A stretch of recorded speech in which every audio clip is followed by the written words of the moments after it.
Este es el último domingo del mes de junio y como no hemos trabajado hasta ahora en la serie José, entonces en este domingo vamos a tener el capítulo número 6 del estudio de la vida de José de Egipto y vamos al capítulo de número 43 del libro de Génesis. Libro de Génesis, capítulo de número 43.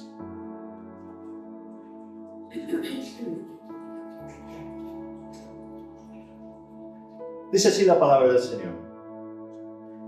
El hambre era grande en la tierra, y aconteció que cuando acabaron de comer el trigo que trajeron de Egipto, les dijo su padre: volved y comprad para nosotros un poco de alimento. Oremos.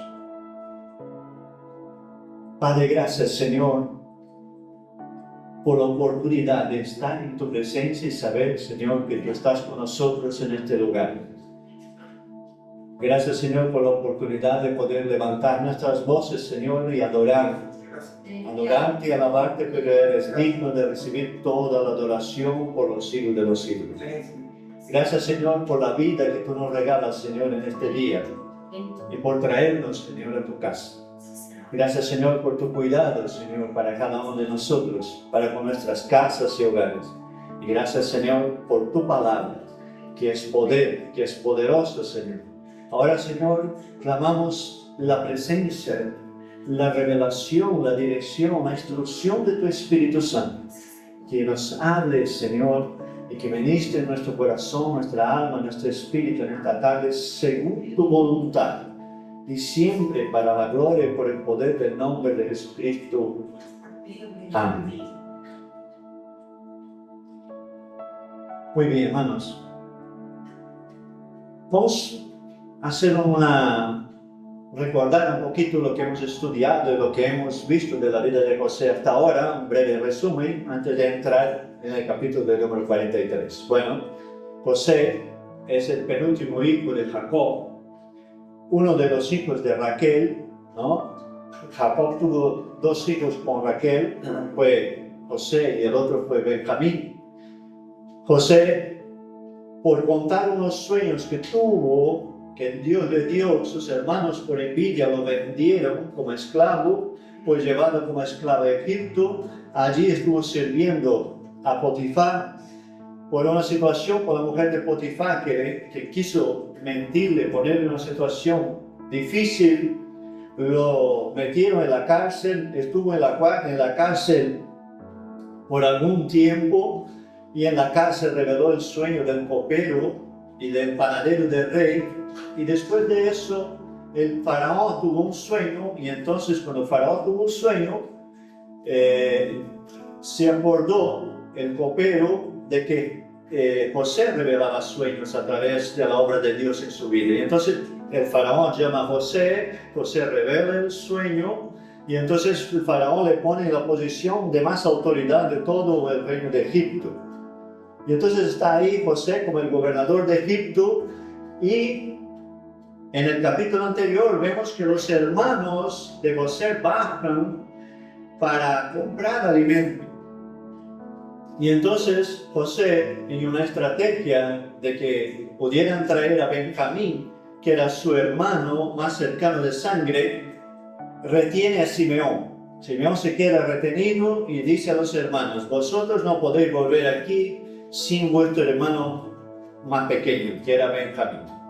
Y entonces los hermanos vuelven, se queda Simeón, y entonces ellos llevan el grano, y José los bendice, al verles llora, se emociona. Pero ahora llega un momento y una situación en el capítulo 43 de que dice que el hambre seguía, porque según el sueño que había dado Dios a José, estaban ellos en los 7 años de las vacas flacas, es decir, 7 años de hambre, 7 años donde no había cosecha, 7 años de necesidad.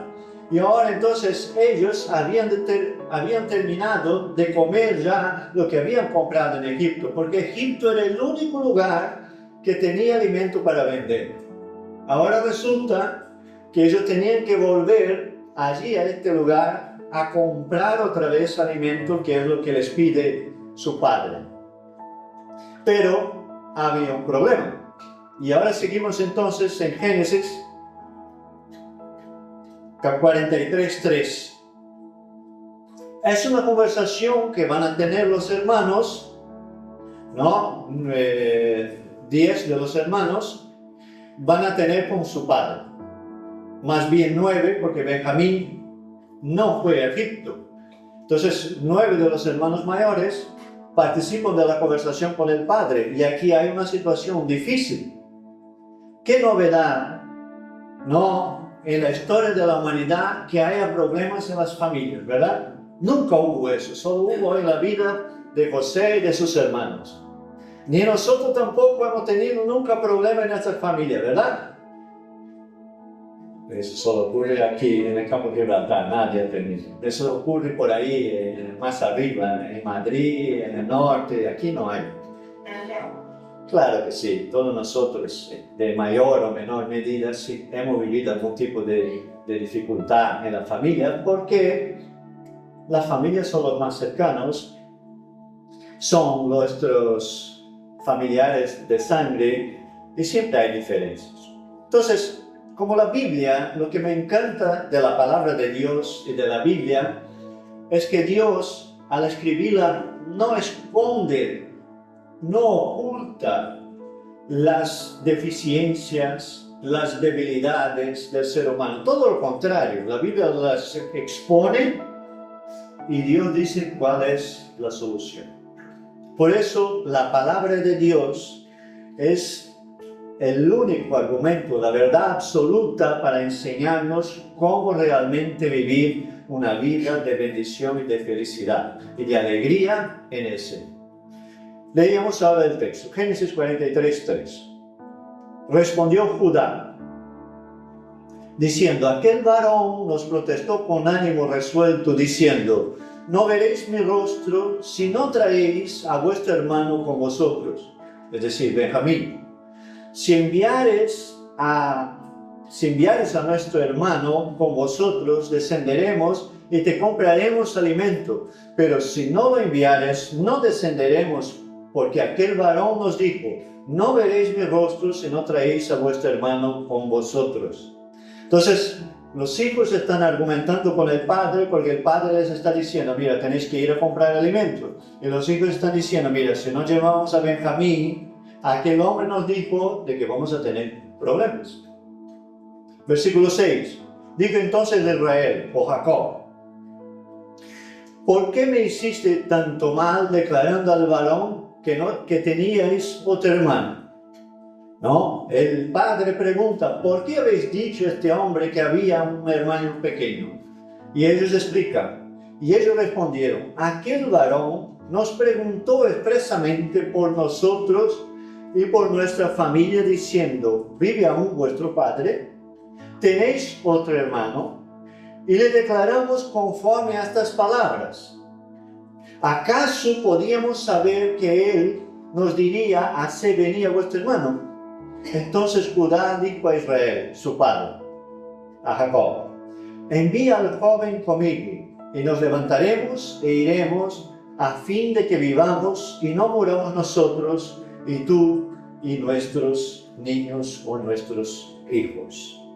Entonces, la condición que había puesto José para que los hermanos volvieran es que trajeron a Benjamín. Pero Jacob tenía un cariño especial tanto por José como por Benjamín, porque en realidad su esposa amada era Raquel.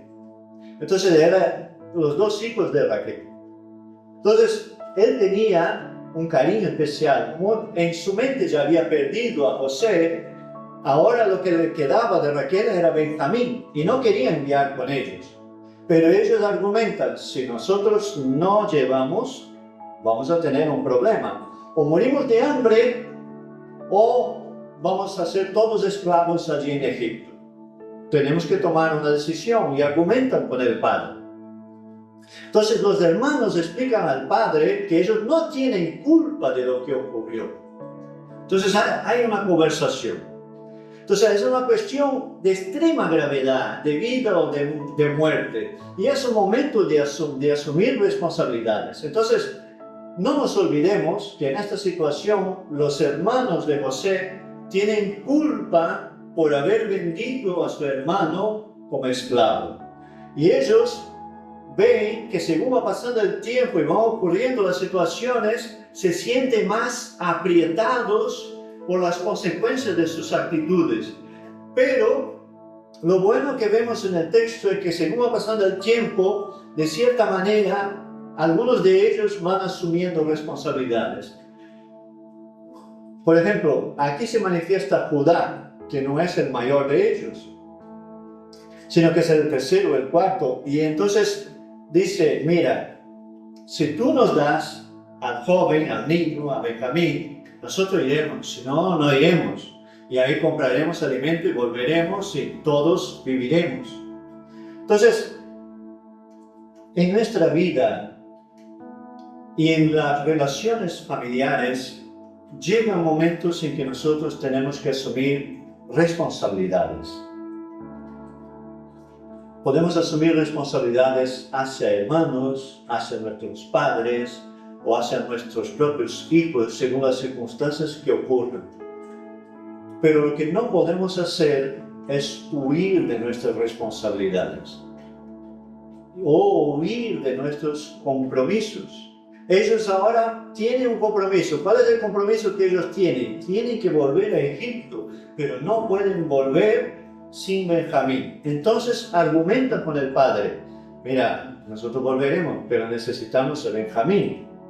Y una de las cosas que están haciendo en cierto sentido es asumiendo un compromiso con el padre, al mismo padre que ellos hicieron daño diciendo que José había muerto.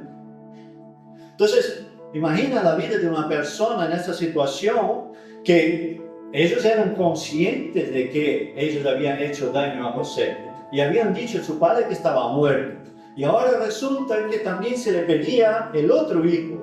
Y ellos se veían casi que en la misma situación, pero están dispuestos a asumir algún tipo de compromiso. Y aquí entra algo, hermanos, en el cual, y con la cual Dios me ministró en la preparación de este estudio, de esta prédica, y es el hecho que ahora mismo nosotros vivimos una generación, un tiempo en que la gente huye de los compromisos. ¿O no es así? Tantos los jóvenes como los adultos, como los mayores, parece que la solución para todos los problemas que nosotros tenemos es huir de los compromisos. Pero la gran verdad es que en una vida con Dios, si no hay compromiso, no hay vida con Dios. Porque o estamos comprometidos con el Señor o no lo estamos. No hay un término medio. No hay, como dijo Jesús en Apocalipsis, ¿no? Cuando eres tibio, te echaré fuera. No, o estamos dentro o estamos fuera. Eso es la realidad. No hay un punto intermedio entre el cielo y el infierno. No lo hay. Aunque algunos digan por ahí que hay, no lo hay. La Biblia no lo dice. La Biblia habla del cielo y habla del infierno. Infelizmente, a veces nosotros queremos ser mejor que Jesucristo, porque Jesucristo ha sido muy claro. ¿Es eso o aquello? Y incluso se lo dijo a los apóstoles. ¿Queréis este camino o este? Les dio de elegir. No dijo, mira, es que sois tan buenos, y les dio una palmadita. No lo hizo.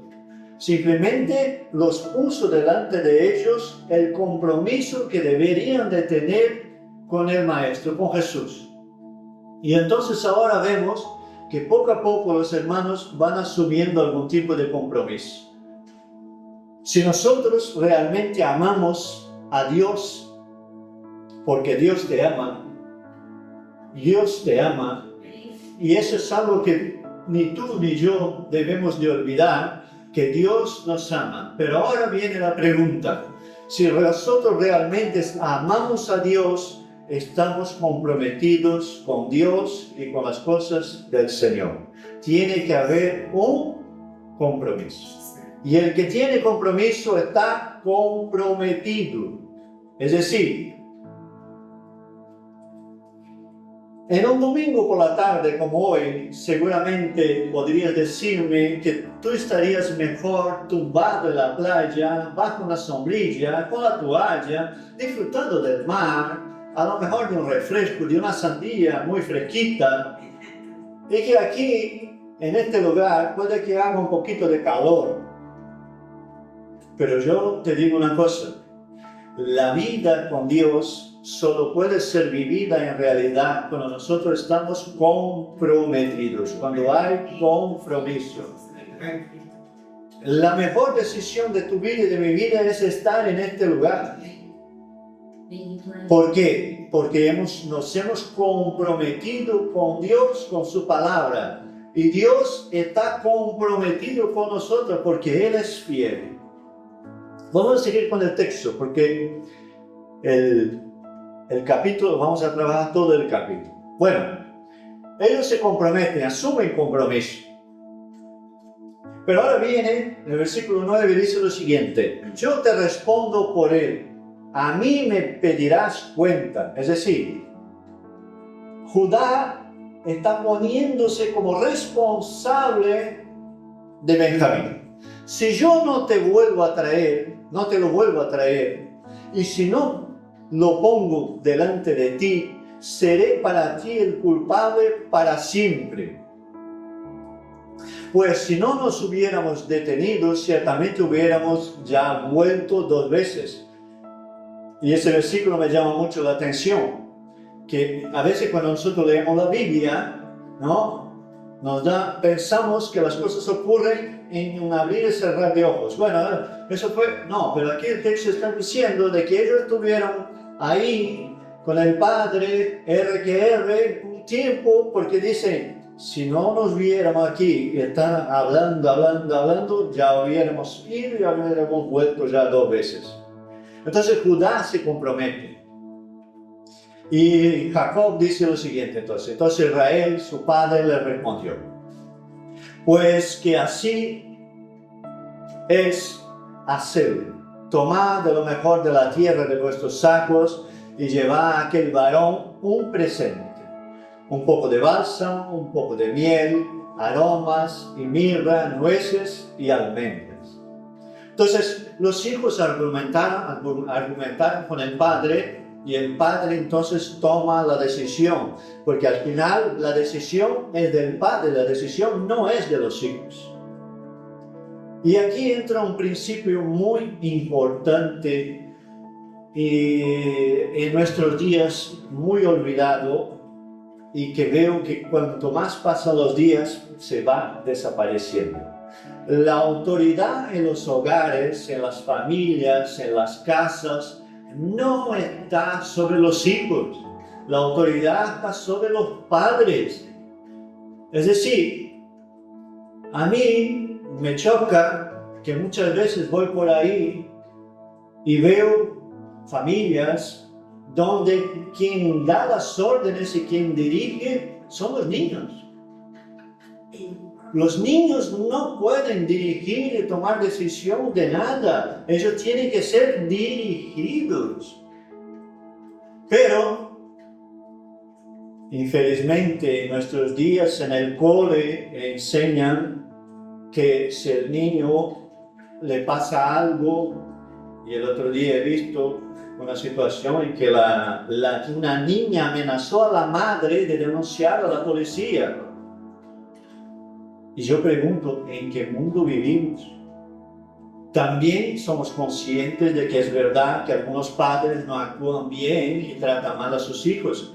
Eso también ocurre. Pero el principio bíblico y divino es que la autoridad recae sobre los padres. Mi pastor en Brasil dice algo que parece quizá un poco chocante, duro, pero tiene su razón, y él dice: si el padre no le enseña al niño cómo tiene que comportarse, mañana el mundo enseñará cómo se va a comportar el niño. pero el mundo no va a usar de misericordia, lo va a enseñar de la peor manera y a lo mejor no le va a enseñar bien. Entonces, ¿por qué estoy hablando de eso? Porque en general nosotros somos presionados por las condiciones de la sociedad, pero no podemos de ninguna manera desviarnos de la palabra. La palabra es poder, la palabra es la guía, la palabra es la dirección, y la palabra dice que la autoridad está sobre los padres. Y sé que la tarea de ser padre no es una tarea sencilla. Y los que son padres van a hacer así con la cabeza, ¿no? Sé que no es fácil, pero a veces es mejor que los hijos aprendan dentro de casa, y a veces llora más el padre que el niño a la hora de recibir una enseñanza. Cuando uno tiene que ser duro con su hijo, es difícil, pero a veces es necesario. Entonces, el padre toma la decisión y entonces decide de que, bueno, Benjamín va a ir con vosotros, y ya empieza a dar dirección a los hijos. Y les dice, mira, tomad de todo lo bueno que tengáis y hacer un regalo, un presente para dar a este hombre. Entonces, ya Jacob está usando ya de su experiencia, de su sabiduría, y diciendo a sus hijos, mira, ir allí, portaros bien y llevar un regalo a este hombre. Y portaros bien y llevar lo mejor de lo que vosotros tengáis. Entonces, eso es importante. Ahora, el texto sigue en el versículo de número 12 y dice lo siguiente: y tomad en vuestras manos doble cantidad de dinero, porque si recordáis, cuando ellos fueron y compraron la primera vez, José devolvió el dinero de ellos metido dentro junto con el trigo. Y entonces cuando llegaron a casa vieron que tenía ellos el dinero. Entonces ellos cogen, el padre es sabio y dice, coged doble cantidad de dinero. La que vosotros vais a usar para comprar ahora y la que vosotros habéis comprado y no sabemos por qué devolvieron el dinero. Entonces dice, tomad en vuestras manos doble cantidad de dinero y llevad en vuestra mano el dinero vuelto en las bocas de vuestros costales. Quizá fue una equivocación, que el padre no estaba, no sabía lo que había pasado. Tomad también a vuestro hermano y levantaos y volved a aquel varón. Y ahora viene algo importante en el versículo de número 14. Y el Dios omnipotente os dé misericordia delante de aquel varón, y os suelte al otro vuestro hermano, Simeón, y a este Benjamín, que va con ellos. Y si he de ser privado de mis hijos, séalo. Jacob está haciendo a la vez una oración, un clamor a Dios, diciendo, ojalá Dios use de misericordia conmigo y puedan volver todos mis hijos de allí de Egipto. Pero Jacob es consciente de una cosa, de la soberanía de Dios. ¿Qué significa eso, pastor? Significa que la Biblia dice que la voluntad de Dios es buena, perfecta y agradable. Significa decir que las decisiones de Dios son mejores que nuestras decisiones. Dice en Isaías lo siguiente, mis pensamientos son más altos que vuestros pensamientos, así como mis caminos son más altos que vuestros caminos. Es decir, hay momentos en que Dios toma decisiones que a lo mejor nosotros no estamos de acuerdo, no lo entendemos, pero tenemos que ser conscientes de que Dios es soberano. Si no respetamos y si no entendemos la soberanía de Dios, en una vida de fe nos vamos a frustrar. Porque si entramos en un camino de fe pensando de que Dios tiene que hacer todo lo que yo quiero, nos vamos a decepcionar. Porque llegará un momento en que Dios nos va a decir lo siguiente, oye, aquí no va a ser todo como tú quieres, porque tú no sabes lo que va a pasar en el futuro, tú no sabes lo que está involucrado en esa situación, tú no sabes lo que pasa en los corazones de las personas que están a tu alrededor, tú no sabes lo que ha pasado, lo que ha ocurrido en el pasado, pero Dios dirá, yo lo sé todo, por eso mi decisión es perfecta. Y en eso está una fe verdadera, es una fe que confía y que descansa en Dios.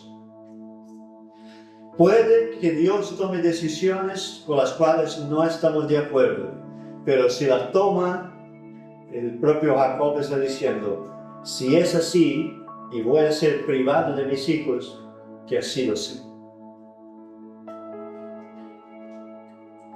Porque en un evangelio donde todo es victoria, donde todo es triunfo, donde no hay dificultad, un evangelio donde no hay situaciones difíciles, eso no es evangelio. Porque situaciones difíciles van a haber, pero ahí entra la confianza y el descanso en el Señor. Saber que Dios es quien gobierna nuestras vidas y nuestro entorno. Dios no siempre va a hacer lo que nosotros queremos. Dios va a hacer lo que es necesario. Y a veces lo que es necesario no nos gusta. Pero en respetar la soberanía de Dios está una gran actitud de fe. Versículo 15. Entonces tomaron aquellos varones el presente y tomaron en su mano doble cantidad de dinero y a Benjamín, y se levantaron y descendieron a Egipto y se presentaron delante de José. Y vio José a Benjamín con ellos, que este era el propósito de José, y dijo al mayordomo de su casa, lleva a casa esos hombres, degüella una res y prepárala, pues estos hombres comerán conmigo al mediodía. E hizo el hombre como José dijo, y levantó a los hombres y llevó a los hombres a la casa de José. Entonces aquellos hombres tuvieron temor. Cuando uno tiene culpa, cuando uno ha actuado mal y sabe que ha actuado mal, tiene temor. Entonces ellos, como habían actuado mal con José, aunque no sabían que este que los atendía era José, tuvieron temor. Cuando fueron llevados a la casa de José y decían, por el dinero que fue devuelto en nuestros costales, la primera vez nos han traído aquí para tendernos lazo y atacarnos y tomarnos por siervos a nosotros, por esclavos y a nuestros asnos. Entonces, ellos seguían pensando mal a todo lado que miraban. Pero ellos no sabían de que Dios estaba obrando. Y aquí entra algo muy importante. Cuando nosotros estamos en una situación difícil, si no tenemos una mirada de fe, empezamos a ver todo mal que está a nuestro alrededor. Cuidado. Cuando nosotros servimos a Cristo, debemos de tener una mirada de fe, una mirada que vaya más allá, cosa que ellos no estaban teniendo. Pero qué bueno es que en el versículo 19 dice lo siguiente: y se acercaron al mayordomo de la casa de José y le hablaron a la entrada de la casa y dijeron, ay, Señor nuestro, ya se estaban excusando, ¿no? Delante del mayordomo. Ay, Señor nuestro, nosotros en realidad de verdad descendimos al principio a comprar alimentos. Y aconteció que cuando llegamos al mesón y abrimos nuestros costales, he aquí el dinero de cada uno estaba en la boca de su costal, nuestro dinero en su justo peso, y lo hemos vuelto a traer con nosotros. Hemos también traído en nuestras manos otro dinero para comprar alimentos. Nosotros no sabemos quién haya puesto dinero en nuestros costales. Y entonces, en el 23 va a decir, y le respondió el mayordomo, paz a vosotros, no temáis. Vuestro Dios y el Dios de vuestro padre os dio el tesoro de vuestros costales. Yo recibí vuestro dinero. Y sacaron a Simeón a ellos. Entonces, ellos seguían preocupados con el tema del dinero. Seguían preocupados por lo que podía hacer el gobernador de Egipto con ellos. Ellos seguían preocupados por las consecuencias de lo que habían hecho con José. Y me llama mucho la atención en este versículo que el mayordomo se refiere al Dios de ellos. ¿De dónde sacó esta información el mayordomo? De su amo, de José, porque seguramente el mayordomo sabía y conocía al Dios de José, que era el mismo Dios de ellos. Y entonces, seguramente José pagó de su bolsillo la comida al mayordomo, porque no iba a dejar ahí una deuda, por supuesto, y se los devolvió el dinero. Y le dice algo importante: paz a vosotros. Y aquí yo entiendo, hermanos, en la palabra y en la situación que está viviendo esta familia, que aquí empieza la restauración de la relación y de las situaciones de esta familia. Porque aquí es cuando se declara por primera vez en la vida de ellos: paz a vosotros, no temáis, no tengáis miedo. Y el mayordomo trae a su vida una palabra de tranquilidad, de sosiego, de fe. Porque el mayordomo no necesariamente tenía que hacer referencia a Dios, pero lo hace seguramente por una referencia y una instrucción dada por el propio José. Y dice: paz a vosotros, no temáis, vuestro Dios ya les ha bendecido.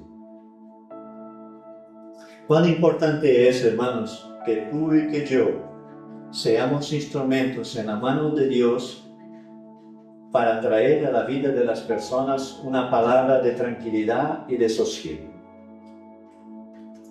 Porque es más fácil, hermano, cuando una persona viene a contarte un problema, una dificultad, lo más fácil de lo carnal es que nos juntemos a la queja, ¿no? ¿Qué facilidad tenemos nosotros de juntarnos a la queja?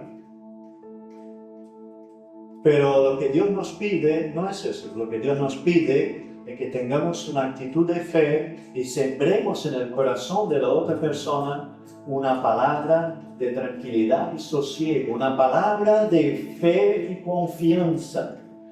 Y a veces Dios nos desafía a hacer eso. ¿Significa que la persona que te viene a contar el problema lo va a recibir? No. Muchas veces tú hablas de Dios y hablas de la fe y hablas de confiar en Cristo como tu Señor y Salvador, y la gente te da la espalda y se va. Pero nosotros no sabemos quién va a contestar o no a una palabra de fe. Por eso la palabra de Dios dice que hay que sembrar a tiempo y fuera de tiempo. Entonces el mayordomo hace una siembra en el corazón de ellos. En el versículo 24 dice lo siguiente: llevó aquel varón a los hombres a la casa de José, él les dio agua y lavaron sus pies, y dio de comer a sus asnos, y ellos prepararon el presente entre tanto que venía José a mediodía, porque habían oído que allí habrían de comer pan. Y vino José a casa, y ellos le trajeron el presente que tenían de su mano dentro de la casa, y se inclinaron ante él hasta la tierra. Por segunda vez en la historia, en la situación de José y sus hermanos, los hermanos se inclinan delante de José. Y una vez más, el sueño y la promesa de Dios que mantuvo José de pie vuelve a repetirse y vuelve a recordar a José que los hermanos se inclinaron delante de él. Entonces les preguntó José: ¿cómo estaban? Y dijo: vuestro padre, el anciano que dijisteis, ¿lo pasa bien? ¿Vive todavía? Y ellos respondieron: bien va, y tu siervo, nuestro padre, aún vive. y se inclinaron y hicieron reverencia, como en el sueño, ¿no? Del principio. Y alzando José sus ojos, vio a Benjamín, su hermano, hijo de su madre, dice la Biblia, porque eran hijos de la misma madre. Y dijo: ¿es este vuestro hermano menor, de quien me hablasteis? Y dijo: Dios tenga misericordia de ti, hijo mío. Entonces José se apresuró, porque se conmovieron sus entrañas a causa de su hermano, y buscó donde llorar, y entró en su cámara y lloró allí.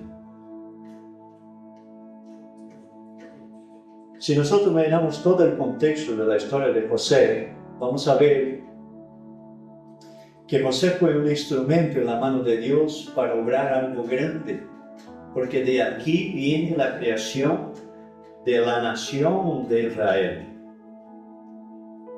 Pero eso no quita de que el siervo del Señor, el hombre que vivió con excelencia, el hombre que vivió en temor del Señor, no haya sufrido. Porque al ver su hermano pequeño, dice la Biblia que sus entrañas se conmovieron. Y José, hasta que llegara este momento, había sufrido mucho. Había sufrido menosprecio, injusticia, indiferencia, había sido maltratado, había ido a la cárcel, se habían olvidado de él y todo eso. Pero al ver que la promesa empezaba a cumplirse, cuando nosotros empezamos a ver en nuestra vida que la promesa que nos hizo Dios empieza a cumplirse, lloramos, porque vemos la fidelidad del Señor. Nos recordamos seguramente del sufrimiento y del dolor, pero muchas veces las lágrimas son de gratitud al Señor por saber y poder decir: Señor, si tú no estuvieras conmigo, yo no habría llegado aquí. Por eso el Señor merece toda la gloria. Y en el versículo 31 dice: lavó su rostro y salió y se contuvo y dijo: poned pan. Y pusieron para él aparte y separadamente para ellos y aparte para los egipcios que con él comían, porque los egipcios no pueden comer pan con los hebreos, ¿no? Lo cual es abominación a los egipcios, como también lo era a los hebreos. Y se sentaron entonces separados, y se sentaron delante de él, el mayor conforme a su primogenitura y el menor conforme a su menor edad. Y estaban aquellos hombres atónitos mirando el uno al otro, porque no entendían qué es lo que estaba pasando. En realidad solo lo sabía José. Y José tomó viandas, alimento, ¿no?, de delante de sí para ellos, mas la porción de Benjamín era 5 veces mayor que cualquiera de la de ellos. Y bebieron y se alegraron con él. Después de muchos años de sufrimiento y dolor, José puede sentarse en la mesa con todos sus hermanos, comer con ellos, beber con ellos y alegrarse con ellos. Es el primer momento después de que venden a José como esclavo, donde él puede disfrutar de un momento de paz y de alegría. Tardó tiempo en llegar, pero llegó. Puede que el milagro del Señor tarde tiempo en llegar a nuestras vidas, pero llegará. La gran verdad es que Dios está dispuesto a restaurar vidas, familias y naciones, como en este caso. La cuestión es si nosotros estamos dispuestos a que el Señor lo haga.